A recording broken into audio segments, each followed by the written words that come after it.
എന്നെ തള്ളിയിടാൻ അവള് മനഃപൂർവ്വം ചെയ്തതാ.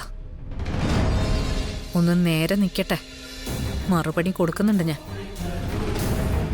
ഇത് ചേച്ചി അവള് വെറുതെ വീഴ്ത്തിയത് മാത്രമല്ല, ഇപ്പൊ കുറച്ച് ദിവസമായി ചേച്ചി ശ്രദ്ധിച്ചോ, അർച്ചന രാവിലെ ഇവിടുന്ന് ഇറങ്ങും, തോന്നുമ്പോ തിരിച്ചു വരും. അതില് നിസ്സാരമല്ലാത്ത എന്തോ ദുരൂഹതയുണ്ട്. ചേച്ചി ഇപ്പൊ കിടപ്പിലാവേണ്ടത് അവളുടെ ആവശ്യം. അതിനും കൂടെ ചേർത്ത അവൾ ഈ പണി ഒപ്പിച്ചത്. എന്തോ വലുത് വരാനിരിക്കുന്നുണ്ട് ചേച്ചി, അങ്ങനെ എന്റെ മനസ്സ് പറയുന്നുണ്ട്. അർച്ചന നമുക്കെതിരെ ശക്തമായി എന്തോ കരുക്കൾ നീക്കുന്നുണ്ട്. കൂടാ സന്ധ്യയും കാണും. സൂചന തരാത്ത അവളുടെ ഈ വരവും പോക്കും നമുക്കത്ര നല്ലതിനല്ല. അവൾ എന്ത് വേണേലും ചെയ്തോട്ടെ. എന്നെ ഒന്ന് തെന്നി വീഴ്ത്തിയിട്ട് നമ്മളറിയാതെ എത്ര ദിവസം അവൾക്ക് ഓരോന്ന് ചെയ്യാൻ പറ്റും.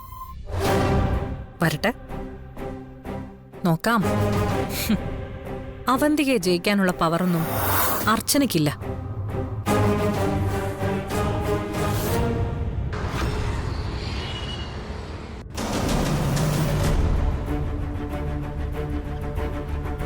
പ്രതിഭേ, ഞാൻ പറഞ്ഞെല്ലാം ഓർമ്മയുണ്ടല്ലോ?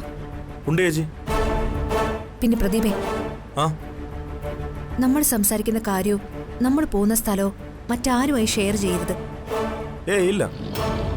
പിന്നെ ആരെങ്കിലും നെല്ലിശ്ശേരിയിൽ നിന്ന് വിളിച്ചാലും ഫോൺ എടുക്കണ്ട, ഫ്ലൈറ്റ് മോഡിലിട്ടേക്ക്. ശരി ചേച്ചി.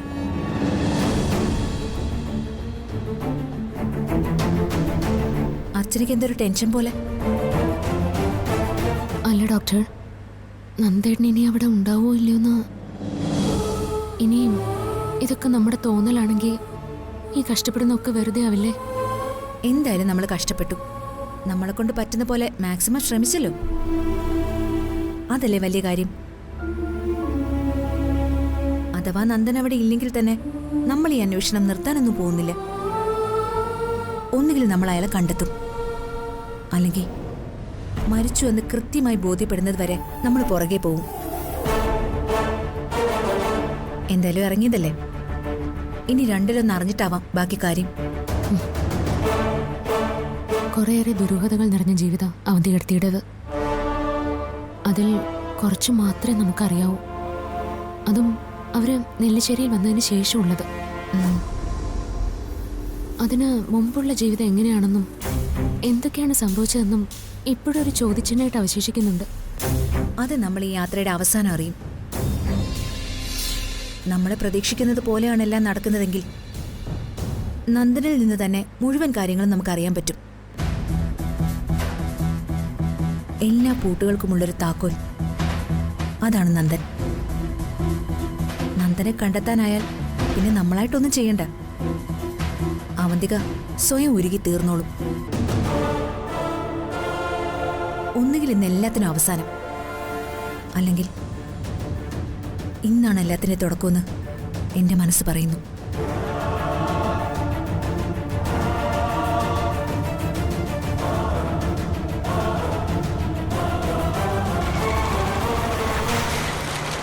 പ്രതിഭ, നിർത്ത്. ആ, ഇവിടെ വെച്ചാൽ നമുക്ക് അയാളെ ഇന്നലെ മിസ്സായത്. നമുക്കിവിടെ വെയിറ്റ് ചെയ്യാം. ഈശ്വരൻ ഉറപ്പായും അയാളെ നമ്മുടെ മുമ്പിൽ എത്തിക്കും.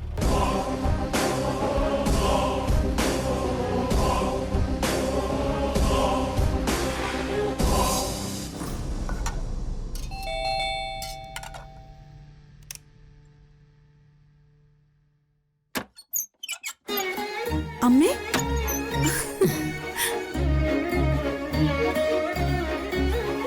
ഞങ്ങള് മാത്രമേ വന്നുള്ളൂ മോളെ. ആ വാ.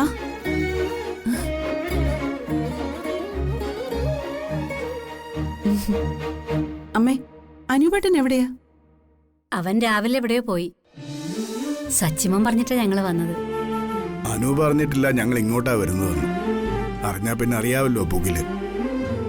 ഇതാ മോളെ, ഇതുകൊണ്ട് അകത്തേക്ക് വെക്ക്. എന്താ അമ്മേ ഇത്? അത് കുറച്ച് ആപ്പിളും മുന്തിരിയാ, ആതിരയ്ക്ക് കൊടുക്കാനാ. എന്റെ അമ്മേ, ഇതിന്റെ ഒന്നും ഒരു ആവശ്യം ഇവിടെ ഇല്ല. അമ്മ ഇവിടുത്തെ ഫ്രിഡ്ജ് ഒന്ന് തുറന്നു നോക്കി, സൂപ്പർ മാർക്കറ്റിൽ ഇല്ല ഇത്രയും സാധനങ്ങള്.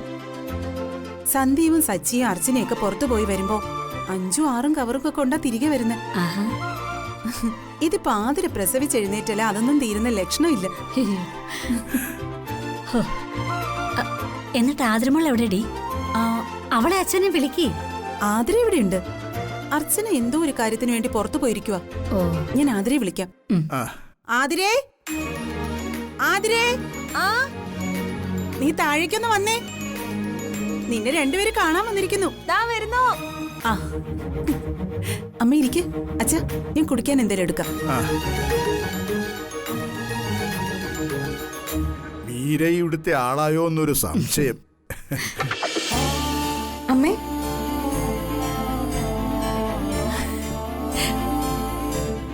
മോളെ പതുക്കെ.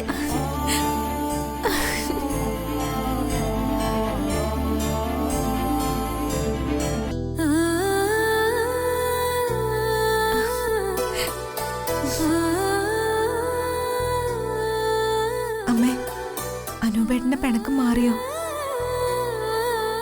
അതങ്ങനെ പെട്ടെന്ന് മാറുമെന്ന് തോന്നുന്നില്ല മോളെ.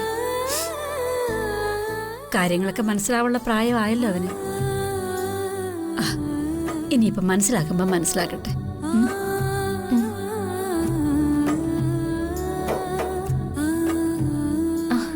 വാ അമ്മേ. എങ്ങനെയുണ്ടോ നിനക്ക് ഇവിടെ?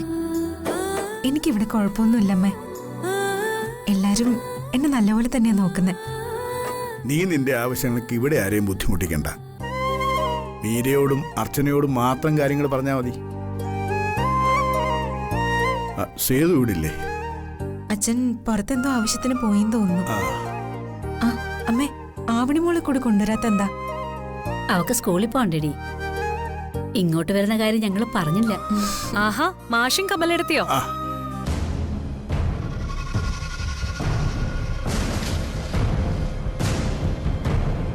എപ്പോ വന്നു? ഇപ്പൊ വന്നേ ഉള്ളൂ. ഇവളെ ഒന്ന് കണ്ടിട്ട് പോവാന്ന് വിചാരിച്ചു. ഞാൻ കരുതി ഇവിടെ താമസിക്കാൻ വന്നാണെന്ന്. അല്ല, ആദ്യത്തെ മോളെ മാറ്റി നിർത്തിയ രണ്ടാമത്തെ മോളെയും പിന്നതേ മരുമകളെ ഇവിടെ കയറ്റി താമസിപ്പിച്ചിരിക്കയല്ലേ. ഇനിയിപ്പോ നിങ്ങൾ 3 പേരും കൂടിയല്ലേ അവിടെ ഉള്ളൂ. നിങ്ങളായിട്ട് എന്തിനാ അവിടെ നിൽക്കുന്നെ? അവന്തികെ, ഇപ്പൊ പറഞ്ഞ കണക്കിലെ എന്നെ കൂട്ടണ്ട. ഞാൻ കുറച്ചു ദിവസം കഴിയുമ്പോ പോവും. പിന്നെ ഇവളുടെ കാര്യം, ഇവളെ ഇപ്പൊ അങ്ങനെ ആർക്കും പറഞ്ഞുവിടാൻ പറ്റില്ലല്ലോ. ഇനി അങ്ങനെ ആർക്കെങ്കിലും തോന്നിയാലും സേതു അങ്കിൾ അതിന് സമ്മതിക്കുകയില്ല. ഞങ്ങൾക്കും ഉണ്ട് ബന്ധുക്കള്. അവരാരും ഇങ്ങനെ ആഴ്ചതോറും വിസിറ്റിന് വരാറില്ല. അതിന് നീ ഈ വീടുമായിട്ട് എന്താ ബന്ധം? നിനക്കുള്ള അതേ ബന്ധേ എനിക്ക് ഈ വീടുമായിട്ടുള്ളൂ. പിന്നെ സ്നേഹമുള്ളവരാണെങ്കിൽ കാണാനൊക്കെ വരും. അങ്ങനെയുള്ളവരാരും നിങ്ങളുടെ കുടുംബത്തിൽ കാണില്ല. മീരെ, ഏയ്, ഇതൊന്നും കേട്ട് അച്ഛനൊന്നും തോന്നണ്ട. 3 നേരം ആഹാരം കഴിക്കുന്ന പോലെ അനഘയ്ക്ക് എന്റെ കയ്യിൽ നിന്ന് പതിവാ. പറഞ്ഞു ജയിക്കാനും അത്രയും തരം താഴാനും ഇവിടെ വേറെ ആർക്കും പറ്റില്ലല്ലോ. മീരയുടെ നാവിനാണെങ്കിൽ ബെല്ലും ഇല്ല, ബ്രേക്കും ഇല്ല. അല്ല, അതിനിപ്പോ മീരയെ കുറ്റം പറയാനും പറ്റില്ല. ജീവിക്കുന്ന സാഹചര്യം അങ്ങനെയാണല്ലോ. അവന്തികെ, ഞങ്ങളിങ്ങോട്ട് വന്ന് ഇഷ്ടമായില്ലെങ്കിൽ ഞങ്ങൾ പൊയ്ക്കോളാം. അതിനോരോന്ന് പറഞ്ഞ് മനസ്സ് വിഷമിപ്പിക്കണ്ട. അതെ, ഞങ്ങൾ വന്നത് ഒരു വഴക്കിനോ പ്രശ്നം ഉണ്ടാക്കാനോ ഒന്നുമല്ല. ഇവളെ അച്ഛനെ ഒന്ന് കാണാനാ. കണ്ടിട്ട് വേഗം പോവുകയും ചെയ്യും. മാഷ് പറഞ്ഞതുപോലെ അവന്തേക്ക് ഇഷ്ടമായില്ലെങ്കിൽ ഞങ്ങൾ വേഗം ഇറങ്ങിക്കോളാം. സത്യം പറഞ്ഞ ഇഷ്ടമായില്ല.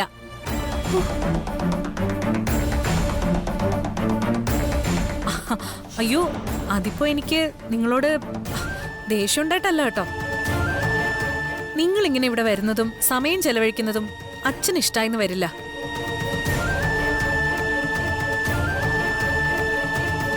നിങ്ങളെ ഇവിടെ കണ്ട് ഇനി ഇവിടെ പ്രശ്നങ്ങൾ ഉണ്ടാവാൻ പാടില്ല എന്ന് നിർബന്ധമുള്ളോണ്ടാ ഞാൻ പറഞ്ഞത്.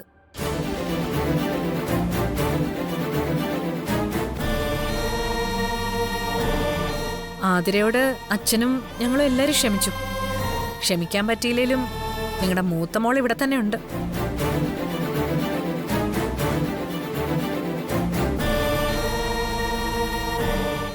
ഞങ്ങളെ കൂടെ സഹിക്കാനും പഴയ ബന്ധം സ്ഥാപിക്കാനൊന്നും അച്ഛന് താല്പര്യമില്ല.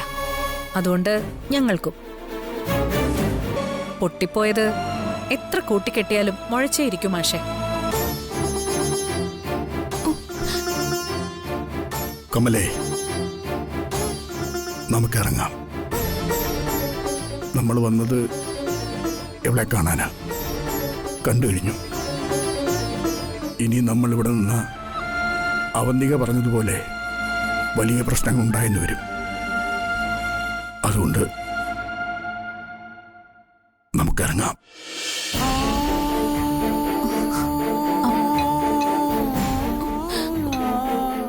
അച്ഛാ, നിങ്ങളെപ്പോ വന്നു? കുറച്ചു നേരമായി. പിന്നെന്താ വിളിക്കാഞ്ഞത്? അല്ല, നിങ്ങൾ പോവാറങ്ങാണോ? അത് എന്തു പറ്റി? ഞാനാ അവരോട് പോവാൻ പറഞ്ഞത്. എന്തിന്? പുറത്തേക്ക് പോയ അച്ഛൻ തിരികെ വരുമ്പോ ഇവിടെ പ്രശ്നങ്ങൾ നടക്കാതിരിക്കാൻ.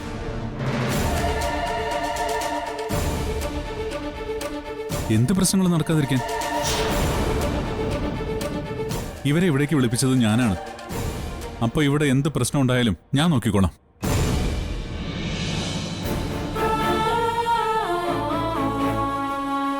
അങ്ങനെ നീ മാത്രം നോക്കിയാൽ എങ്ങനെ? ഈ വീട്ടില് പ്രശ്നങ്ങൾ ഉണ്ടായി എല്ലാവരുടെയും മനസ്സമാധാനം കളയുന്നത് എന്നെ കൂടെ ബാധിക്കുന്ന കാര്യമല്ലേ? ഇവര് രണ്ടുപേരും അർച്ചനയുടെയും ആതിരയുടെയും അച്ഛനും അമ്മയാ. ഇവിടെ വരുന്നതും മക്കളെ കാണുന്നതും എങ്ങനെയാണ് എടുത്തി പ്രശ്നമായിട്ട് മാറുന്നത്?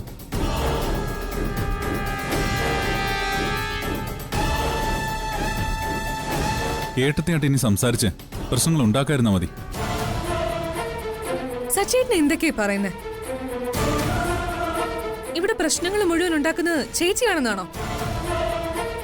ഇവരിവിടെ വരുന്നത് അങ്കിളിന് നമുക്ക് ഇഷ്ടമാവില്ലെന്ന് മാത്രമല്ലേ പറഞ്ഞുള്ളൂ. നിർത്തടി.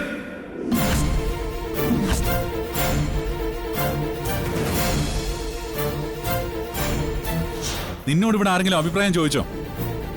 നിന്നെ സമ്മതിക്കുന്ന കാര്യങ്ങളിൽ അല്ലാതെ നീ സംസാരിക്കരുത്. നീ ആരാ ഇവരിവിടെ വരുന്നത് ഇഷ്ടമല്ലെന്ന് പറയാനും ഇവരെ ഇറക്കി വിടാനും? ഇത് എന്റെ അച്ഛനും അമ്മയും കൂടിയാ. അപ്പോ ഞാൻ താമസിക്കുന്ന വീട്ടിൽ അവര് വന്നെന്നിരിക്കും. ചിലപ്പോ താമസിച്ചെന്നും ഇരിക്കും. അതിനെ ആരുടെ അനുവാദം ഇവർക്ക് ആവശ്യമില്ല. ആരുടെയും. അതുകൊണ്ട് നീ അകത്ത് കയറിപ്പോ. പോവാൻ.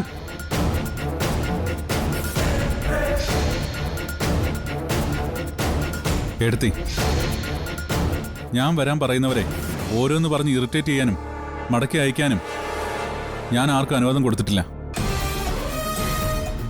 ഇതുപോലുള്ള ഓരോ കാര്യങ്ങൾ പറഞ്ഞും ചെയ്തും എന്നെക്കൊണ്ട് മുഷിപ്പിക്കുന്ന രീതിയിൽ സംസാരിപ്പിക്കരുത്. എല്ലാ ബഹുമാനത്തോടും കൂടിയാണ് ഞാനീ പറയുന്നത്.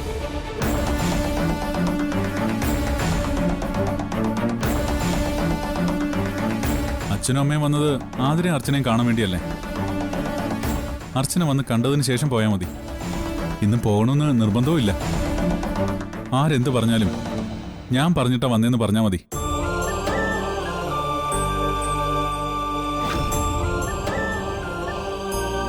പ്രശ്നം ഉണ്ടാക്കുന്നവരോട് അതിനുള്ള മറുപടി ഞാൻ പറഞ്ഞോളാം.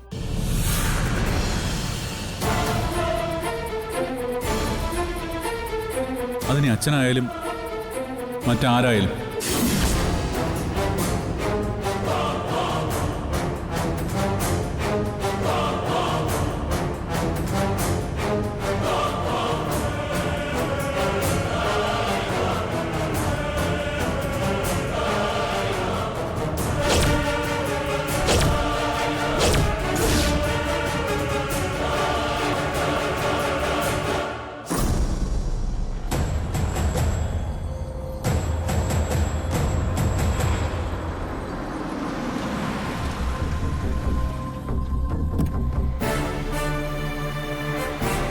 എന്താനുവേ അത്യാവശ്യമായിട്ട് കാണണമെന്ന് പറഞ്ഞത്?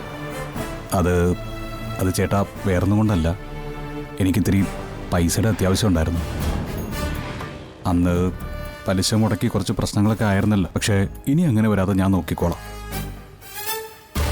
കൃത്യമായി പലിശ മുതൽ ഞാൻ തന്നോളാം. അനൂപിന് കാശ് തരുന്നതിന് എനിക്ക് ബുദ്ധിമുട്ടൊന്നുമില്ല. എത്ര ചോദിച്ചാലും ഞാൻ തരും.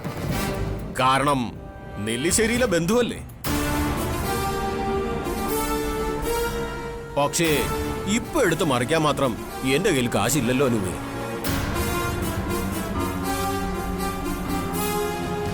നിനക്ക് അത്രയ്ക്ക് അത്യാവശ്യമാണോ? ആ അതെ ചേട്ടാ, അതല്ലേ ഞാൻ കാണണമെന്ന് പറഞ്ഞത്. അങ്ങനെയെങ്കിൽ ഞാനൊരു വഴി പറയട്ടെ. അനൂപിന്റെ അളിയനോട് തന്നെ ചോദിച്ചൂടെ? അത് നെല്ലിശ്ശേരിയിലെ ആ സാറില്ലേ, അനൂപ് ആവശ്യം പോലും പറയണമെന്നില്ല, ചോദിച്ച അപ്പൊ തന്നെ എടുത്തു തരില്ലേ? ഏയ് അത് ശരിയാവില്ല ചേട്ടാ. ഞാനിപ്പോ അവനുമായിട്ട് അത്ര രസത്തിലൊന്നുമല്ല. മാത്രമല്ല എനിക്ക് അവരെ ബുദ്ധിമുട്ടിക്കുന്നത് ഇഷ്ടമല്ല. ഇതിനപ്പുറം ഇനി എന്തോന്ന് ബുദ്ധിമുട്ട് അനൂപേ. ഞാനൊരു കാര്യം പറയട്ടെ. അന്ന് എനിക്ക് 9 ലക്ഷം രൂപ തന്ന് നിന്റെ കടം തീർത്തത് ആരാന്നറിയോ? അത് ചേട്ടൻ പറഞ്ഞില്ലല്ലോ. പിന്നീട് മനസ്സിലായി അവന്തികയാണെന്ന്. അവന്തികയോ? അതാരാ? അത് നെല്ലിശ്ശേരിയിലെ അന്ന് നിന്റെ കാശ് കൊണ്ടുവന്ന് തന്നതേ ആ അവന്തികയൊന്നും അല്ല. പിന്നെ നിന്റെ അളിയൻ സച്ചി സാറാ.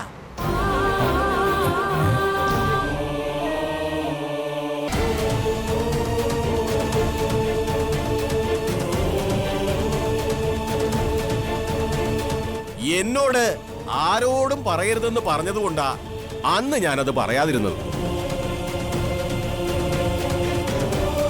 അളിയനായ നിന്നോട് ദൂരെ ഒന്നും പറഞ്ഞില്ലേ? മുഴുവൻ കാശും എന്നെ തന്നിട്ട് ആരോടും പറയരുതെന്ന് പറഞ്ഞപ്പോ ഞാൻ കരുതി പിന്നീട് അദ്ദേഹം തന്നെ പറയൂന്ന. അനൂപിന്റെ ഇത്രയും വലിയ ബാധ്യതകൾ തീർത്തിട്ടും അദ്ദേഹം ഇതുവരെ അത് രഹസ്യമായിട്ട് വെച്ചിട്ടുണ്ടെങ്കിൽ പുള്ളിയെ സമ്മതിച്ചു തന്നിരിക്കുന്നു.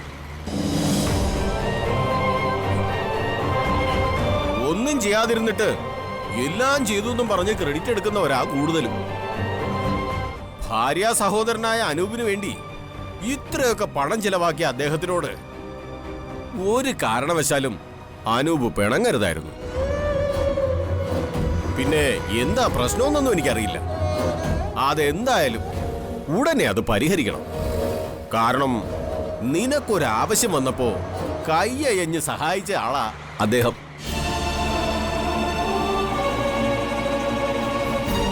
ഈ ജന്മത്തിൽ ആരോടെങ്കിലും അനൂപ് കടപ്പെട്ടിട്ടുണ്ടെങ്കിൽ അത് നിന്റെ അളിയനോട് തന്നെയാ. അപ്പൊ ശരി, പോട്ടെ. ശരി.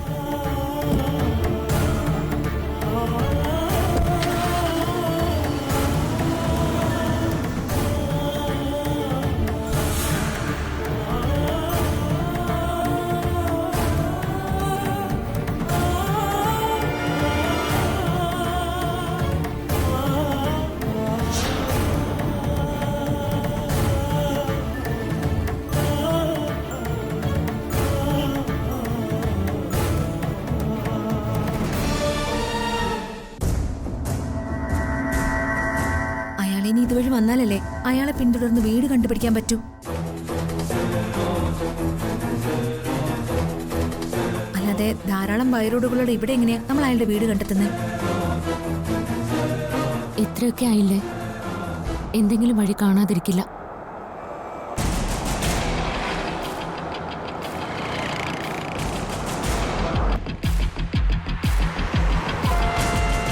ഇന്നലെ നമ്മൾ കണ്ട കാറല്ലേ അത്? പ്രതിഭേ, വണ്ടി എടുക്ക. നമ്മള് അയാളെ ഫോളോ ചെയ്യാണെന്ന് അയാൾക്ക് മനസ്സിലാവാത്ത രീതി വേണം പോവാൻ. ശരി മാഡം.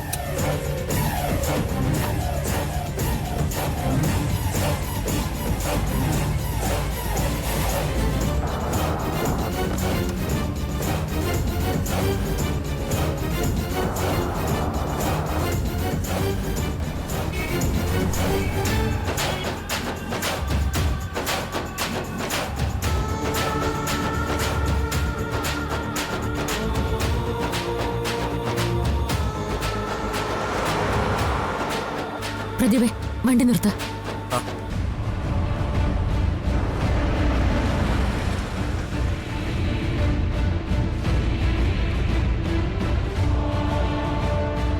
ഇനി അയാളുടെ പുറകെ പോകുന്നത് അത്ര സേഫ് അല്ല. ചിലപ്പോ അവിടെ വീടുകൾ കുറവാണെങ്കിലോ അല്ലെങ്കിൽ റോഡ് തീരുവാണെങ്കിലോ അയാൾക്ക് സംശയം തോന്നും. പിന്നെ വീടെങ്ങനെ കണ്ടുപിടിക്കും? ഞാനൊന്ന് പോയി നോക്കിയിട്ട് വരട്ടെ. അർച്ചനെ, നീ അങ്ങോട്ട് പോയാ അത് ചിലപ്പോ അപകടമാകാൻ സാധ്യതയുണ്ട്. ചിലപ്പോ നമ്മൾ കരുതുന്ന പോലെ ആവില്ല. അയാൾക്ക് നിന്നെ അറിയാമായിരിക്കും. അതുകൊണ്ട് നീ അങ്ങോട്ടിപ്പോ പോണ്ട. ഡോക്ടർ ഒന്നുകൊണ്ട് പേടിക്കണ്ട, ഞാൻ സേഫായിട്ട് തിരിച്ചു വരും. എങ്കിൽ നമുക്ക് രണ്ടുപേർക്കും കൂടി പോവാം. ഡോക്ടർ പേടിക്കണ്ട, ഞാൻ മാത്രം പോവാം. അഥവാ എന്തെങ്കിലും സംഭവിച്ചാലും എനിക്ക് മാത്രമല്ലേ സംഭവിക്കൂ. എങ്കിലും ഡോക്ടർ ധൈര്യമായിരിക്കാം, ഞാൻ വേഗം പോയിട്ട് വരാം.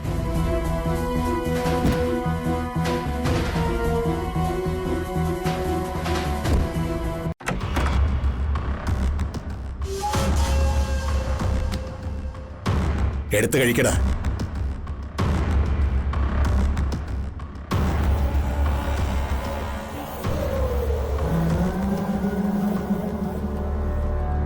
ഇത് പഴകിയ ഭക്ഷണമാണോ?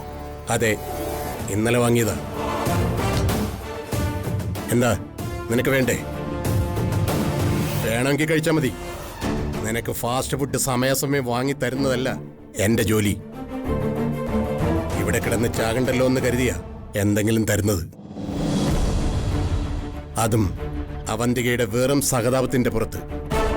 ആ സഹതാപം എന്ന് തീരുന്നുവോ അന്ന് നിനക്ക് ഭക്ഷണത്തിന് പകരം തരാൻ പോകുന്നത് ഒരുള്ള ചോറ.